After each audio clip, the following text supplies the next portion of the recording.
नमस्कार दोस्तों, अगर आप इंडिया से हैं और इंडियन रेलवे में आप सफ़र करते हैं या फिर आगे करने वाले हैं तो ये कहानी आपके लिए जानना बहुत ज़रूरी हो जाता है ताकि कभी भविष्य में आप कभी ऐसी गलती ना करें। कहानी है मध्य प्रदेश के भोपाल से।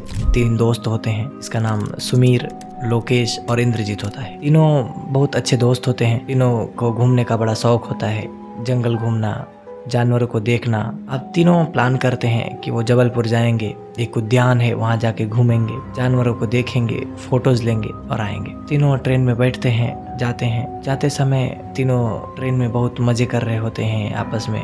पता ही होगा 3 दोस्त जहाँ होते हैं वहाँ मजे ही करते रहते हैं। वो मजे करते हुए जा रहे होते हैं, लेकिन अक्सर इंडियन रेलवे में, इंडियन ट्रेनों में किन्नर आती हैं और आपको दुआ देती हैं, आपसे उसके बदले में कुछ पैसे लेती हैं और फिर चली जाती है। ऐसा ही हुआ उनके साथ। एक कम उम्र की एक किन्नर आई और उनको दुआएं देती है और उनसे बदले में कुछ पैसे मांगती है।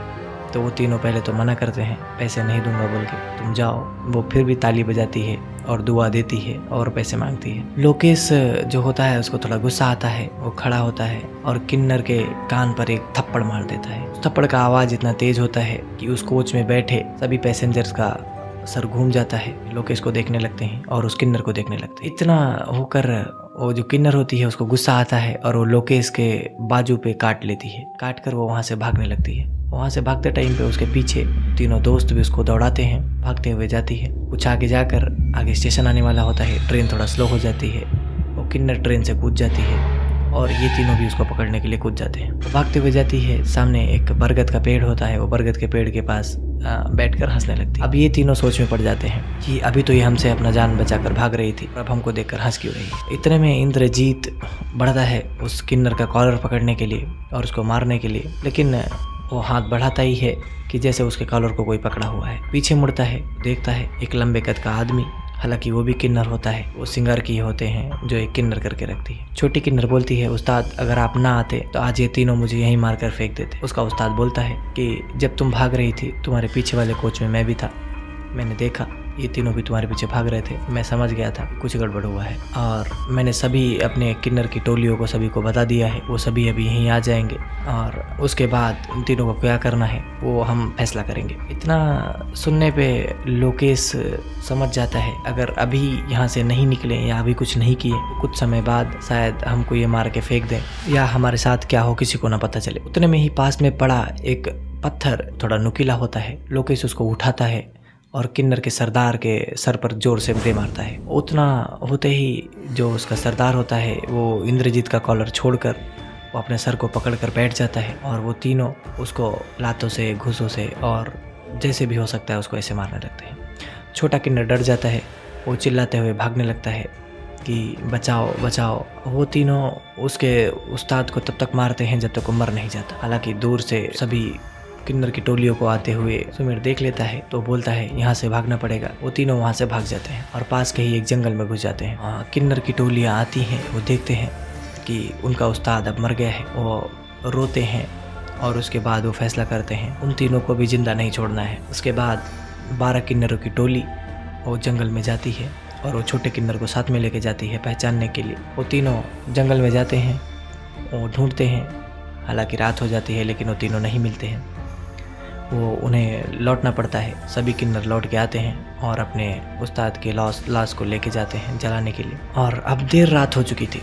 वो तीनों जंगल में ही छुपे होते हैं और सुमीर बोलता है कि यार यहाँ पे जानवर भी होंगे, जानवर हमें पसंद है, लेकिन हम हमेशा सफारी में बैठकर देखते थे। ऐसे ये जो रात है, रात जानवरों का शिकार करने का समय भी है, हमें यहाँ से निकलना चाहिए और पास के किसी गाँव में चलना चाहिए। इंद्रजीत और लोकेश भी उसकी बात को मान जाते हैं और बाहर निकलते हैं। और जाते समय उन्हें थोड़ा पानी की आवाज़ आती है, जैसे कहीं पे पास में झरना या झील हो।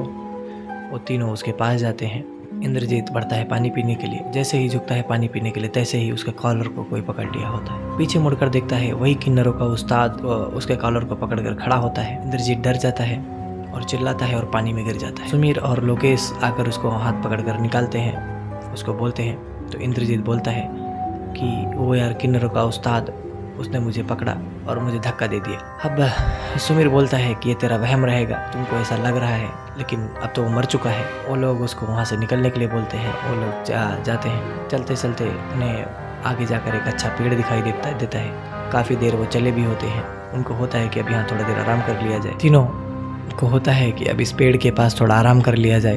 वो तीनों वहाँ बैठते हैं। वहाँ बैठकर वो थोड़ा आराम करते हैं।